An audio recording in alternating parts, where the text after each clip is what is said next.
مصطفیٰ نواز کھوکھر صاحب، P M L N اور Peoples party, کیونکہ آپ نے کہا دائروں میں یہ سیاست گھوم رہی ہے، کردار بدل رہے ہیں، اور پی ایم ایل این ضرور ذکر کرتی ہے جو کچھ ان کے ساتھ ہوا عمران خان صاحب کے دور میں، یقیناً بڑا سخت وقت انہوں نے بھی گزارا، لیکن ہاؤ ڈو یو سی دس کہ اس سب کو گزارنے کے بعد آپ سمجھتے ہیں کہ آج جو کچھ ہو رہا ہے اگلے 5-6 سال کے بعد وہ یہ اون کر سکیں گے، یا اس وقت یہ کہا جائے گا کہ جی یہ محسن نقوی صاحب کرتے تھے؟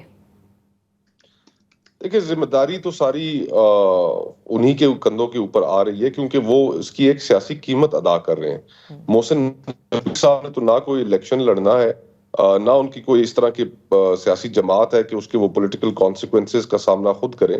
ابھی تک جو ہم نے دیکھا ہے، ان تمام چیزوں کے جو نیگیٹو کانسیکوینسز ہوئے ہیں وہ مسلم لیگ نون اور پیپلز پارٹی پر ہوئے ہیں۔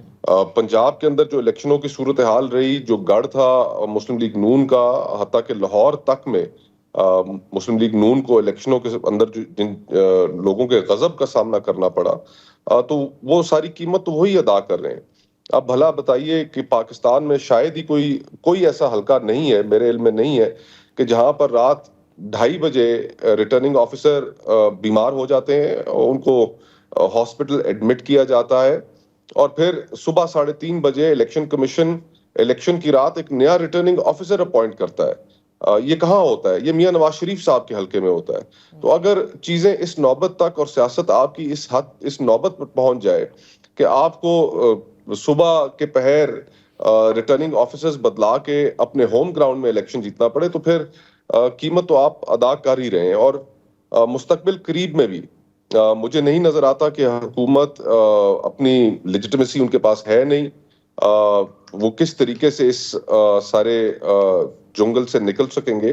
صرف اور صرف افہام و تفہیم کریں، لوگوں کی رائے کو تسلیم کریں، اور اگر لوگوں کی رائے کو تسلیم نہ کرنے کی جو ہم نے رسم ڈالی، جو 2018 میں بھی ہم نے دیکھا، جو آر ٹی ایس کا فیلئر ہوا، جو 2024 میں بھی ہو رہا ہے، ہم نے تو اپنی سیاست کو بالکل میننگ لیس بنا کر رکھ دیا ہے۔ اگر فارم 47 کے اوپر ہی فیصلہ ہوگا، 2018 میں جس طریقے سے آر ٹی ایس کو فیل کیا گیا، بند کمروں کے اندر بیٹھ کر اگر فیصلہ ہوگا، تو پھر اس پروسیس کا کوئی فائدہ نہیں رہ جائے گا، وہ میننگ لیس پروسیس ہوگا۔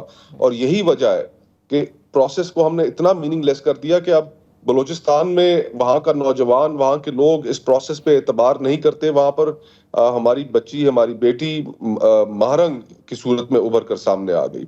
خیبر پختونخوا میں منظور پشتین اٹھ کر سامنے آ گئے۔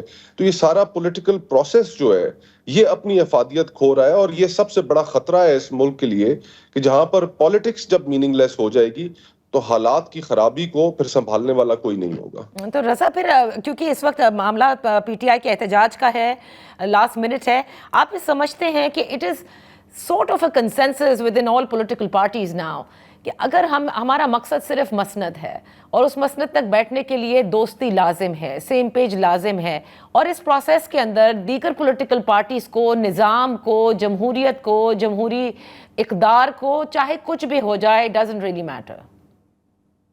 دیکھیے نادیہ، پہلی تو یہ بات ہے کہ سیاسی پارٹیز جو ہوتی ہیں، کوئی بھی ہو، ان کا مقصد کیا ہوتا ہے؟ دیکھیے، وہ ایدی فاؤنڈیشن تو نہیں چلاتی نا، ان کا مقصد یہ ہوتا ہے کہ انہوں نے اقتدار میں آنا ہوتا ہے، اور جو بھی ان کا پروگرام، ایجنڈا، ورلڈ ویو ہوتا ہے، اس کو امپلیمنٹ کرنا ہوتا ہے۔ تو اقتدار کا حصول جو ہے وہ دنیا بھر میں سیاسی پارٹیز جو ہیں اور سیاسی ان کا قوتوں کا نصب العین ہوتا ہے، ٹھیک ہے؟ وہ اس میں وہ یہ کہتے ہیں عوام کی خدمت کریں گے اور ویلفیئر لے کر آئیں گے، وہ ڈیپینڈ کرتا ہے کہ کس وہ آئیڈیولوجیکل بیک گراؤنڈ سے آ رہے ہیں۔ تو اس میں تو کوئی بری بات نہیں ہے، اقتدار کا حصول نہیں ہوگا تو وہ کیا کام کریں گے؟ وہ اس پالیٹکس الٹیمیٹلی تو اس کا یہی مقصد ہوتا ہے کہ وہ کچھ بدلیں حالات کو، وہ طاقت کے بغیر نہیں ہوتا۔ دوسری بات آ جاتی ہے جو پاکستان کی زمینی حقائق ہیں۔ پاکستان کی جو تاریخ ہے، سب کو معلوم ہے، اس کو دہرانے کی ضرورت نہیں ہے۔ اس میں جو غیر منتخب ادارے، خصوصاً اسٹیبلشمنٹ کا ایک بہت بڑا رول اور پریزنس ہے۔ وہ نہ تو ایک دم وہ جائے گا سوشل میڈیا پر میمز اور گالی گلوچ چھلانے سے یا لانگ مارچز سے، وہ اوور نائٹ نہیں جائے گا نادیہ۔ وہ دنیا میں جہاں بھی چینج ہوا ہے، خود پاکستان میں بھی جب اس کو چیلنج کیا گیا ہے تو وہ ایک سیاسی کنسنسس سے ہوا ہے۔ پولیٹیکل کنسنسس لازمی ہے، اس کے بغیر یہ کام نہیں ہوگا۔ اگر خان صاحب یہ سمجھتے ہیں کہ وہ اکیلے تنہا اپنے فالوورز کی مدد سے اسٹیبلشمنٹ کو شکست دے کر پاکستان میں ایک نیا جمہوری آرڈر لے آئیں گے تو یہ بھی ایک غلط فہمی یا خوش فہمی ہے. اور اگر وہ یہ سمجھتے ہیں کہ وہ صرف اسٹیبلشمنٹ سے بات کر کے دوبارہ پاور میں آ کے اپنے جو حریف ہیں ان کو بند کر دیں گے تو وہ تو نہیں آنے دیں گے. ابھی وہ خود بیٹھے ہوئے پاور میں. تو بات یہ کہ سیم پیج بھی میں سمجھتا ہوں کوئی بہت بری چیز نہیں ہے. اگر آپ نے حکومت چلانی ہوتی ہے, اگر آپ نے اقتدار کو ایکسرسائز کرنا ہے پاکستان میں, تو آپ کو بیوروکریسی جو ہے سول اور ملٹری دونوں وہ ان کو ساتھ میں لے کر چلنا پڑے گا, جو کہ پاکستان کی تاریخ میں بہت زیادہ ان کا رول رہا ہے انفارچونیٹلی.